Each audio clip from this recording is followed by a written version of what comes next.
is not a fact-finding investigative panel.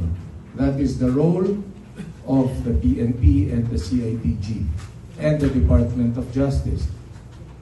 Our role is to understand what happened and to understand how and to agree that this should not happen again. So this is our joint statement. The Philippine Sports Commission thanks the Commission on Higher Education, Department of Education, Samahang Basketball ng Pilipinas, University Athletic Association of the Philippines, and the National Youth Commission for participating in the inaugural meeting of the Sports Stakeholders Panel, convened following the tragic loss of Ateneo student athletes Divine Adili and Rene Clerc Baterbonia.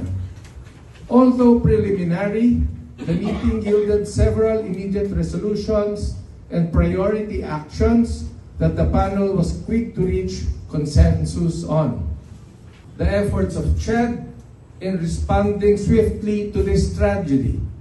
The day after the incident, the Commission immediately commenced with a fact-finding mission to assess the conduct of the team-building activity pursuant to CHED Memorandum Order Number 63, Series 2017, Policies and Guidelines on Local Off-Campus Activities.